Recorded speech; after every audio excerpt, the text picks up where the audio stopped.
गंगा गोदावरी जिचं पाणी म्हणजे अक्षरशः 99% पाणी जे माझ्या शरीरात असेल ते या गोदावरीचंच असेल. या गोदावरीच्या शेजारी आज उभं राहून मला गंगा आरती करण्याचा गंगा गोदावरीची आरती करण्याचा मला जो अनुभव मिळाला आणि आज तिच्या शेजारी उभं राहून आपल्याशी मनोगत व्यक्त करण्याची जी संधी मिळते, तर बाळासाहेबांनी मला हा प्रश्न हाच विचारला की तुम्ही आता इथे जे प्रेझेंट करताय ते काहीतरी वेगळं आहे, आम्हा लोकांना ते समजेल का, इथे सगळे बसलेल्या लोकांना ते समजेल का. तर मी भाषा म्हणजे एकदम सिंपल लँग्वेजमध्ये मी आपल्याला एक्सप्लेन करू इच्छितो की आम्ही टेक्नॉलॉजी क्षेत्रातले आहोत, पण आहोत नाशिककर. मन जे आहे ते 100% नाशिकचं आहे आणि पाणी जे आहे ते 100% गोदावरीचं आहे. जवळजवळ इतर शहरांमध्ये गेलो असताना कदाचित मिनरल वॉटर प्यालो असू, पण टिकलं जे शरीरमध्ये ते गोदावरीचंच टिकलेलं असेल. आणि जे डेव्हलपमेंट प्लॅनसुद्धा आम्ही बनवले, एक पुस्तक त्याचं छापलेलं आहे. माझी गाडी थोडी जास्त दूर आहे इथून, तर ड्रायव्हर घेऊन येईल ते पुस्तक. एक पुस्तक आम्ही बनवलेलं आहे विजन नाशिक म्हणून, की पुढच्या 10 वर्षांमध्ये नाशिकसाठी आपण काय काय केलं पाहिजे आणि का केलं पाहिजे, तसं न केल्यास काय परिणाम होतील, हे पुस्तक आम्ही बनवून कलेक्टरांना दिलं. कलेक्टर आहेत, डिव्हिजनल कमिशनर आहेत, सगळ्यांना म्युन्सिपल कमिशनर. तर काय काय त्या पुस्तकात आम्ही कव्हर केलं ते मला मनोगत आपल्याबरोबर शेअर करायचं. माझी फील्ड जी आहे, थोडंसं लोकांना ते वाटतं की हा टेक्नॉलॉजीचा आहे. मी जेव्हा लोकांना बोलतो की अरे क्लाउड आणि डेटा सेंटर फील्डमधले आहोत आम्ही, लोक म्हणतात ठीक आहे तुमच्याबद्दल असं. मग लोकांनी मी सांगतो की मी न्यूट्रिशनिस्टसुद्धा आहे.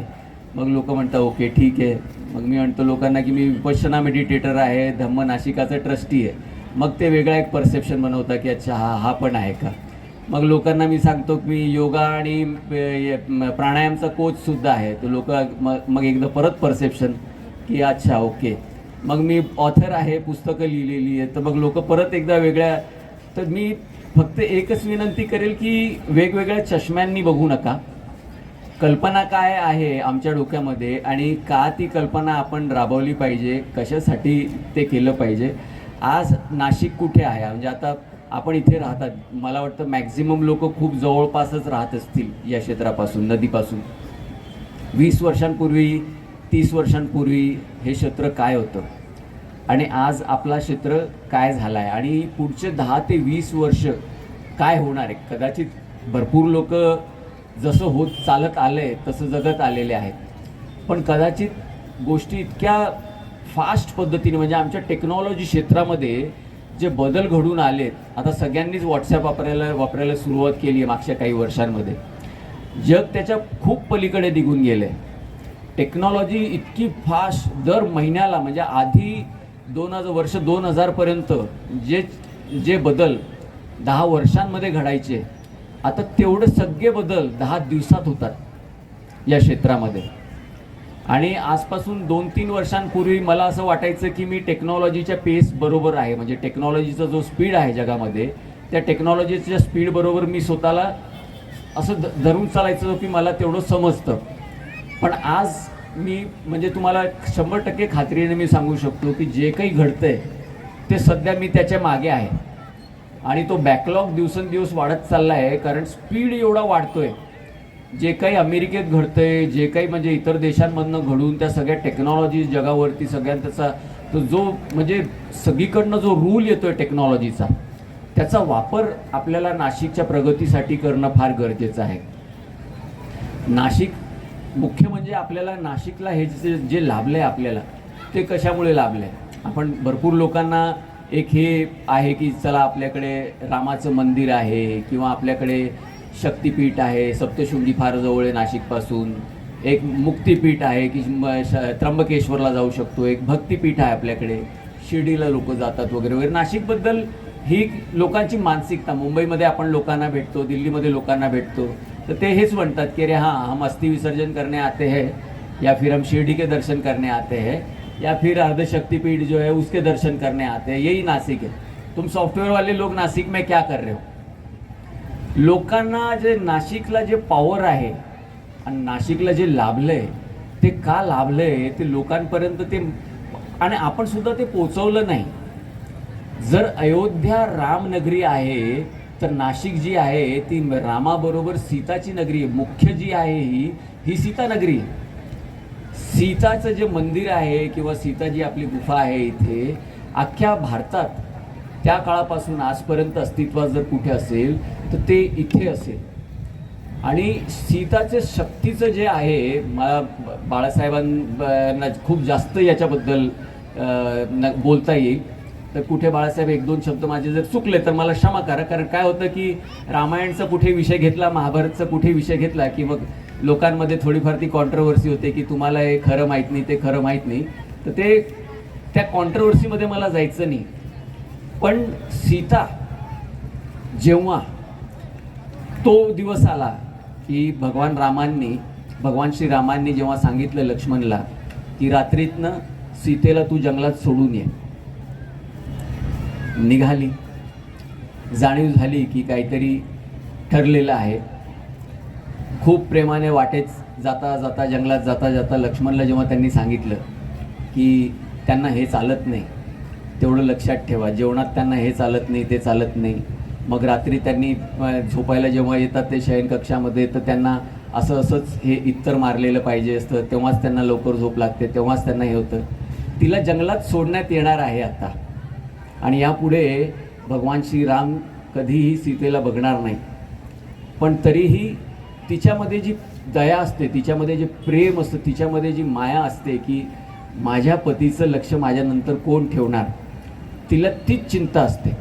आणि ते झाल्या सगळ्यानंतर जेव्हा आपल्याला लवकुश सगळ्यांना ती स्टोरी माहिती आहे की कशा पद्धतीने त्यांनी तो घोडा त्यांचा थांबवला, तो अश्वरथ त्यांनी थांबवला, विजयरथ त्यांचा थांबवला. आणि त्यानंतर काय घडलं, काय पॉवर असते एक शुद्ध स्त्री जी नाशिकमध्ये तिचं अस्तित्व आजही आहे, तिची काय शक्ती असते.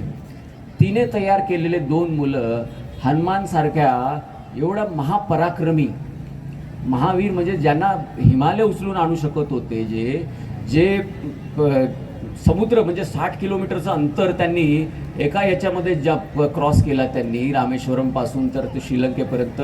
अशा महामानवाला, महाशक्तीला 2 मुलांनी, सीतेच्या 2 मुलांनी बंदिस्त केलं. त्यांना हे माहीत होतं की हनुमानला बंदी बनवल्याशिवाय आपण रामाला हरवू शकत नाही. भगवान श्रीरामला जे हरवलं त्या या 2 मुलांनी. शक्ती जी असते, जी एका शुद्ध स्त्रीची जी शक्ती असते, ते असे भगवान, आपण किती भगवान म्हणा, त्या भगवानच्या पलीकडे असते. त्या इतिहासात फक्त एकच स्त्री आहे की जिने अग्निपरीक्षा पार केली आणि त्या अग्निपरीक्षेतनं ती शुद्ध रूपाने बाहेर आली, ती सीता होती. आणि त्या सीतेचं अस्तित्व जे होतं ते सीतेच्यामुळेच सगळं काही घडलं. रामायणामध्ये जे काही पॉझिटिव्ह घडत राहिलं ते तोपर्यंत जोपर्यंत सीताराम नाव सोबत होतं. राम हे नाव सेपरेट झालं आणि तिथून सगळं विस्कटलं. तर आपल्याला नाशिक जे आहे हे सीतेचं कॅपिटल म्हणून बनवलं पाहिजे की जर अयोध्या भगवान श्रीरामचं गड आहे, जर तिथे राम मंदिर बनलं आहे, तर नाशिक जे आहे हे सीतेचं मंदिर बनलं पाहिजे, ही सीतेचं गड बनलं पाहिजे. प्रोटेक्शन बघा तिन्ही बाजूने. आम्ही कलेक्टर साहेबांना एक प्रपोजल दिला की भक्ती शक्ती मुक्ती कॉरिडोर, अक्षरशः या पॉईंटवरनं 30-40 किलोमीटर प्रत्येक दिशेला एक शक्तिपीठ आहे, एक मुक्तिपीठ आहे, थोडंसं 70-80 किलोमीटर या दिशेला शिर्डीचं आहे, भक्तिधाम आहे. आणि हे तिन्ही धाम जे आहेत ते अति जास्त प्रसिद्ध आहे पूर्ण भारतामध्ये. म्हणजे लोक भारतातनंच नाही तर परदेशातनं सुद्धा येतात. आणि काही कम्युनिटीजमध्ये तर असं आहे की त्यांना त्यांच्या अस्थिविसर्जन म्हणा किंवा त्यांचे बाकीचे सगळे जे संस्कार असतात ते नाशिकच्या पंचवटी आणि त्र्यंबकेश्वर या ठिकाणीच करण्याचं कंपल्सरी असतं. कालसर्प म्हणा, नारायण नागबळी म्हणा, अशा भरपूर पूजा ज्या आहेत त्या सगळ्या इथेच कराव्या लागतात. ते सगळं केंद्रस्थानी जे आहे त्याच्या हा क्षेत्र आहे. आणि आपला हा जो क्षेत्र आहे तो सीतेचा जो क्षेत्र आहे. अख्ख्या भारतामध्ये असा कुठलाही शहर नाही, असं कुठलंही डिस्ट्रिक्ट नाही की एवढं पाणी अवेलेबल असेल. आज पूर्ण मराठवाड्याला आपण पाणी पुरवतो आणि भारतातला सगळ्यात मोठा धरण जो आहे 500 TMCचा जो धरण जो आहे तो आहे गोदावरीवरती. ते पाणी जातं नाशिकवरनं.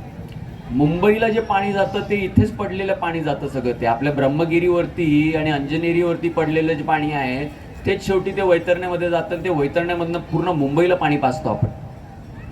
एवढं पाणी कुठेच नाही, कारण पुढच्या 30 वर्षांमध्ये पाण्याची परिस्थिती अशी बिकट होणार आहे की लोकांना फार त्रास होणार आहे पाण्याचा. ते पाण्याचा त्रास झाल्यामुळे लोकांना शहरं सोडायला लागतील. पण नाशिकला तसं कुठलाही त्रास होण्याची शक्यता नाही, कारण इतकं मुबलक पाणी, म्हणजे 36 मोठे मोठे प्रकल्प आहेत नाशिक जिल्ह्यामध्ये. एवढं पाणी मुबलक आहे आपल्या. मी दिल्लीमध्ये जात असतो. एक हार्डकोर नाशिककर असल्यामुळे आम्ही दिल्लीमध्ये वेगवेगळ्या मंत्रालयांमध्ये जात असतो की आम्हाला इंडस्ट्रीज आणायच्या आहे नाशिकमध्ये, आम्हाला मुंबई इंडस्ट्रियल कॉरिडॉरमध्ये तुम्ही इन्क्लूड करा, तुम्ही औरंगाबादला जसं केलं आहे तसं नाशिकला तुम्ही संधी द्या. तर तेव्हा आम्हाला तिथे सांगण्यात आलं की अरे आमच्या रेकॉर्ड्समध्ये असं आहे की नाशिकला पाणीच नाही आहे म्हणे. मी म्हटलं हे साहेब हे काय म्हणताय तुम्ही? हो म्हणा, आम्ही अख्ख्या मुंबईला आम्ही पाणी पाजतो, अख्ख्या मराठवाड्याला आम्ही पाणी पाजतो, आंध्र प्रदेशसुद्धा आमचंच पाणी पित असतो आणि तुम्ही म्हणता की नाशिकला पाणी नाही. हो म्हणे, हे बघा तुमच्यासमोर, तर आमच्यासमोर फाईल ओपन करून त्यांनी साहेब लोकांनी दाखवली. आणि आता ते सेक्रेटरी लोक काही खोटं बोलणार नाही. पेपरवरती त्यांच्याकडे असं दिसतंय की तुमचं सगळं पाणी जे आहे त्याच्यावरती रिझर्वेशन आहे, की एक तर मुंबईचं रिझर्वेशन आहे किंवा मराठवाड्याचं रिझर्वेशन आहे किंवा गुजरातचं रिझर्वेशन आहे. तुमचं सगळं पाणी जे आहे ते तुमच्या कामाचं नाही आहे. तिन्ही वेगवेगळ्या दिशेला तुमचं पाण्याचं रिझर्वेशन लागलेलं आहे. तर पाणी पडतं तुमच्या इथे, जमा होतं तुमच्या इथे, पण ते तुम्हाला वापरता येणार नाही. तर तुम्ही जे म्हणतायत की आम्हाला इंडस्ट्रीज आणायची आहे, तर तुम्ही जर इंडस्ट्रीज आणायची असतील तर तुम्हाला नवीन धरणं बनवायला लागतील. आता म्हटलं आता नवीन धरणं आम्ही बांधायचे कसे? 36 धरणं आमच्याकडे आहेत, आम्ही अजून नवीन धरण बांधायचे कसे काय? ते म्हणा आता तुम्हाला याशिवाय पर्याय नाही. तुम्हाला जर आता इंडस्ट्रीज पाहिजे असतील तर तुम्हाला नवीन प्रकल्प लागतील. तर हे सगळे आहेत जे विषय जे आहेत, आपलं अस्तित्व दिल्लीमध्ये नव्हतं कधीही. दिल्लीमध्ये खूप म्हणजे असे कितीतरी 10, 20, 30, 40 वर्ष झाले असतील कदाचित की स्ट्रॉंग व्यक्तिमत्व नाशिकमधनं कोणी तिकडे जाऊन आणि आपण काय झालं की खासदारकीलाही आपण कंटिन्युअस एक्सपेरिमेंट करत आलो. मागच्या 10 वर्षांपूर्वीपर्यंत तर अशी परिस्थिती होती की दर 5 वर्षाला खासदार आपण बदलायचो. नवीन खासदार जे यायचे त्यांना दिल्ली समजायचीच नाही. मी आपले सध्याचे जे खासदार आहेत त्यांच्याबरोबर रेग्युलर मी दिल्लीला जात असतो आणि आम्हाला पहिले 5 वर्षाचा जो काळ होता त्याच्यामध्ये खूप त्रास झाला, खूप अडचणी आला, कारण तिकडे आपल्या खासदाराला सुद्धा इज्जत नव्हती. आपल्याला असं वाटतं की आपल्या शहरामध्ये आपला खासदार किती मोठा असेल, आपला आमदार किती, कारण त्याच्याकडे कार्यालयात गेलो की 50-100 लोक बाहेर गर्दी करणार वगैरे वगैरे. तिकडे आम्ही वेटिंगला बसायचो जाऊन. सेक्रेटरी लोक अपॉइंटमेंट द्यायचे नाही, मंत्री लोक अपॉइंटमेंट द्यायचे नाही की अरे आमच्या शहराचा विषय आहे, आम्हाला द्या संधी. 10 वर्ष लागून गेले तिकडे ते समजून घ्यायला सगळं सिस्टम, ते बसून घ्यायला. आणि आता शक्यता अशी आहे की आपल्याला एक 3.0 सुद्धा बघायला भेटणार आहे त्यांचा. तर येत्या काळामध्ये मला असं वाटतंय की भरपूर काही आपण पुढच्या 5-10 वर्षांमध्ये करू शकणार आहोत. पण ह्या शहराला आता त्याच्या केंद्रस्थानी ग्रो करणं सगळ्यात मोठा धोका जो आहे नाशिकला, तो त्याचा केंद्रस्थानी ग्रो होण्याचा धोका आहे. आपण सध्या जिथे आहो हे केंद्रस्थान आहे. इथली डेव्हलपमेंट आता आपल्याला थांबवणं गरजेचं आहे. इथे खूप लिमिटेड ॲक्टिव्हिटीज केल्या पाहिजे आणि बाकीची आता सगळी जी डेव्हलपमेंट आहे ती बाहेरच्या दिशेला झाली पाहिजे. भारतात लेक सिटी, लेक टाउनशिप, इतर देशांमध्ये मी बघितलं की इंटिग्रेटेड लेक टाउनशिप म्हणून कॉन्सेप्ट असतो. तो भारतामध्ये कुठेच नाही. जर तुम्ही वैतरणाचा क्षेत्र जर बघितला, पूर्ण वैतरणा म्हणा किंवा गंगापूर धरण म्हणा, मुकणे म्हणा, बेजे, हे सगळे जे धरणं आहेत, पूर्ण क्षेत्रच तो आहे जो धरणांचा आपला दारणा. तर हे सगळं क्षेत्र जर बघितला, हेलिकॉप्टरमधनं माणूस जेव्हा प्रवास करत असतो ना, त्याला असं वाटतं की अक्षरशः म्हणजे हे थोडं मालदीवसारखंच दिसतं की काय, की जमीन पाणी, जमीन पाणी, जमीन पाणी, एवढं सुंदर दिसतो आपला नाशिकवरून. तर एक इंटिग्रेटेड लेक सिटीचा जो कॉन्सेप्ट आहे हा जर आपण राबवला तर येत्या काळामध्ये 20-25 लाख लोकांचं पॉप्युलेशन, जेवढं आजचं आपलं नाशिक शहराचं पॉप्युलेशन आहे तसं 20-25 लाख लोकांचं पॉप्युलेशन त्या क्षेत्रामध्ये आपल्याला वसवता येईल. आणि इथे जो आता लोड येणार आहे पुढच्या 10 वर्षांमध्ये, जर आपण याच्यावरती आता या 5 वर्षांच्या काळात आपण काम जर नाही केलं तर अशी परिस्थिती होईल की गंगापूर रोडवरनं इथे यायला सुद्धा 2-2 तास लागतील. पुण्यामध्ये ती परिस्थिती झालेली आहे. 20 वर्षांपूर्वी जो माणूस पुण्याला जाऊन आला असेल आणि आता जो पुण्यामध्ये जात असेल त्याला आता जाणून चुकलं असेल की पुण्याचं काय परिस्थिती झाली. हे नाशिक बरोबर पुढचे 20 वर्षात नाही होणार, पुढच्या 5 ते 10 वर्षांमध्येच मॅक्झिमम होऊन जाणार. ही परिस्थिती येणार आहे आपल्यावरती. आणि प्रत्येक माणसाकडे आता मोठी गाडी यायला लागली. असं चुकूनच आता कोण एखादा दिसतो की तो सायकलवरती जात असतो. प्रत्येक माणूस तो 4 व्हीलरवरतीच आजकाल, आणि पुढे जाऊन अजून सोयीस्कर होऊन जाणार आहे कारण बॅटरी ऑपरेटेड गाड्या येत आहेत. टेक्नॉलॉजी अशी येते की आता मॅक्झिमम 5 ते 7 वर्षांमध्ये ड्रायव्हरलेस कार्स पण आपल्याकडे येतील. परदेशात तर म्हणजे आम्ही त्या टेक्नॉलॉजीवरती आज काम करतोय की परदेशाच्या कंपन्यांना आम्ही तशा टेक्नॉलॉजीवरती हेल्प करतोय. आपल्याकडे येईल ते. प्रत्येक गोष्ट स्मार्ट होणार आहे येत्या काळामध्ये. पण आपल्याला आज स्मार्ट होणं फार गरजेचं आहे. शहरामध्ये, शहराच्या लोकांमध्ये हे स्मार्टनेस आणणं फार गरजेचं आहे. आपले जे मुख्य अजेंडा जे आहेत ते आपल्याला समजून आणि ते आपल्याला दिल्लीला राबवणं फार गरजेचं आहे. आपण जे विषय घेऊन जात असतो दिल्लीला ना, आपण खूप फालतू विषय घेऊन जात असतो. अक्षरशः ते विहिरींमध्ये 2 बेडकांचं भांडण जसं होतं आणि ते विहिरीमध्येच त्यांचं सारखं तंटा चालू असतो, तशी आपली परिस्थिती आहे. आपण नदीमध्ये कधी पोचलोच नाही, समुद्रापर्यंत आपण कधी पोचलोच नाही. त्या बेडकीला जेव्हा समुद्रामध्ये जाते तेव्हा जाणवतं की अरे बापरे, इथे तर व्हेल पण आहे आणि इथे शार्क पण आहे. काय आपलं अस्तित्व आहे त्यांच्यासमोर. तर आपल्याला दिल्लीपर्यंत पोचणं आता फार गरजेचं आहे. दिल्लीमध्ये आपल्याला हे सगळे विषय नाशिकसाठी बनवून आणणं फार गरजेचं आहे. भरपूर गोष्टी चांगल्या होत चालल्या आहेत. आता समृद्धी जर तुम्ही बघितलं तर समृद्धी हायवे, एवढा सुंदर समृद्धी हायवे आता आपल्याला नाशिकला प्राप्त झाला आहे. सुरत चेन्नई एक्सप्रेसवे तो आपल्याला प्राप्त झाला आहे. नाशिकवरनं रेग्युलर फ्लाईट्स उडायला लागल्यात. आम्ही मागच्या या 10 वर्षांमध्ये जेवढी मेहनत घेतली, आम्ही फ्लाईट चालू करायचो ती जेट एअरवेज बंद, किंगफिशर आधी चालू केली ती किंगफिशर बंद, स्पाइस जेटचं चालू केलं ती स्पाइस जेट बंद, ती एक गुजरातची एक एअरलाईन आली ती बंद.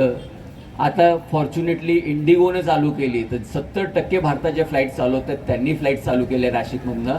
म्हणून आता रेग्युलर आपल्याला फ्लाईट्स मिळायला लागल्या. पण नाशिकचं नशीब बघा, 2-2 एअरपोर्ट लाभले. एक 30 मिनिटावरती एक एअरपोर्ट आहे आणि एक तास दीड तासावरती आपला एक दुसरा एअरपोर्ट शिर्डी एअरपोर्ट आहे, तो आपल्याला लाभला आहे. आणि आता पुढच्या 6 महिन्यांमध्ये येत्या नवी मुंबई एअरपोर्टला आपल्याला 1.5 तासात नाशिकवरनं पोचता येईल. तर सगळ्यात मोठा इंटरनॅशनल एअरपोर्ट जो बनणार तिथे 1.5 तासात पोचता येईल आपल्याला. आणि बाकीचं ज्यांचं मुंबईचं जे डोमेस्टिक एअरपोर्ट आहे तिथे 2 तासात आपल्याला पोचता येईल पुढच्या 6 महिन्यामध्ये. मुंबईची काय परिस्थिती आहे आपल्याला माहिती आहे, पुण्याची काय परिस्थिती आता माहिती आहे. सगळी डेव्हलपमेंट जी आहे ती नाशिककडे वळणार आहे. तर तुम्हाला आता इतर कोणाकडे जाण्याची गरज नाही की आम्हाला डेव्हलपमेंट द्या. डेव्हलपमेंट पासून वाचायचं कसं, ती डेव्हलपमेंट तुकड्या तुकड्यांमध्ये तोडून वेगवेगळ्या पॉकेट्समध्ये कसे बसवायची ते आपल्याला विचार करणं फार गरजेचं आहे. कारण जर नाशिककरांनी हाच विचार केला नाही की अरे आम्हाला डेव्हलपमेंट पाहिजे, तुम्ही ह्या शहरावरती 70-80 लोक लादू शकता का? 25 लाख लोकांमध्ये आपले सध्या कॅपॅसिटी संपलेली आहे. अजून 50 लाख लोक जेव्हा इथे शिफ्ट होतील पुढच्या 10 वर्षांमध्ये काय परिस्थिती होणार आहे. तर कशी डेव्हलपमेंट पाहिजे हा नकाशा आपल्या डोळ्यासमोर असणं फार गरजेचं आहे. आणि ती डेव्हलपमेंट दिल्लीमधनं सँक्शन करून आणणं फार गरजेचं आहे. मी नाशिकच्या काही इतर लोकांबरोबर RSS बरोबर मी जुळलेला आहे. RSSच्या काही स्वयंसेवकांबरोबर सुद्धा, इतर लोकांबरोबर सुद्धा मी रेग्युलर चर्चा करत असतो. तेव्हा त्यांच्याशी माझी एकच चर्चा होत असते की आपले जे RSSचे पण जे नाशिकचे स्वयंसेवक आहे किंवा बाकीचे जे लोक आहेत त्यांचं पण दिल्लीमध्ये अस्तित्व तयार होणं फार गरजेचं आहे.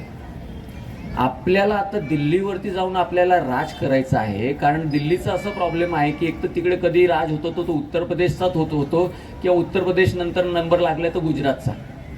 त्याशिवाय दिल्लीवरती कोणी राज करू शकत नाही. कारण उत्तर प्रदेश, बिहार, मध्य प्रदेश हे 3 स्टेट जरी कव्हर केले की तुमच्या जवळजवळ 200च्या आसपास तुम्ही पोहोचून जाता. तेवढा हिंदी बेल्ट टार्गेट केला की तुमचे 200 सीट मिनिमम होऊन जातात, उरलेले इकडून तिकडून जोडायचे आणि तुम्ही सरकार बनवता तिकडे दिल्लीमध्ये. तर तो हिशोब असल्यामुळे महाराष्ट्र नेहमी इग्नोर होऊन जातो. आता महाराष्ट्रामध्ये मुंबई आणि पुण्याकडे बघायची गरज पडत नाही, कारण तिथे ऑटोमॅटिक तिथे डेव्हलपमेंट आली. आपले जे मुख्यमंत्री झाले किंवा जे उपमुख्यमंत्री झाले त्यांचा सगळा फोकस मुंबई फायनान्शियल कॅपिटल होती. मुंबईची ॲक्च्युली जेवढी डेव्हलपमेंट व्हायला पाहिजे होती मागच्या 30 वर्षांमध्ये झाली नाही. मुंबईची सगळी डेव्हलपमेंट जी आहे ती दुबईला निघून गेली. आज मला प्रत्येक मोठ्या फायनान्शियल इन्स्टिट्यूटची बरोबर जेव्हा मीटिंग करायला जायचं असतं ती मुंबईला होत नसते, ती होते दुबईला. तर मुंबईलाही जे डेव्हलपमेंट बरोबर करता आली नाही त्याचा सगळा दोष की नवी मुंबई त्यांना व्यवस्थित बनवता आले नाही. नवी मुंबई नंतर नवी मुंबई 2, नवी मुंबई 3 हे सगळं बनवता आलं नाही. पुण्याचंही तेच सगळं चुकलंय आणि आता नाशिकसुद्धा त्याच मार्गावरती आहे. हेच माझे म्हणजे महत्त्वाचे काही शब्द आहेत. माझं जे पुस्तक आहे त्याच्यामध्ये मी 15 टॉपिक कव्हर केलेले. एज्युकेशनवरती पण विषय आहे माझा थोडा, की एज्युकेशन हब होऊ शकतो हा एज्युकेशन क्लस्टर. आम्ही आपलं मुक्त विद्यापीठ आहे, YCMOU आहे, यशवंतराव चव्हाण ओपन युनिव्हर्सिटी, त्यांच्याबरोबर डिजिटल युनिव्हर्सिटीवरती काम करतोय की कसं वर्षातनं म्हणजे 1-1 कोटी 2-2 कोटी स्टुडंट्स आपल्याकडे शिकू शकतात डिजिटल युनिव्हर्सिटीच्या माध्यमातून. त्याच्यावरती सुद्धा आपण काम करतोय.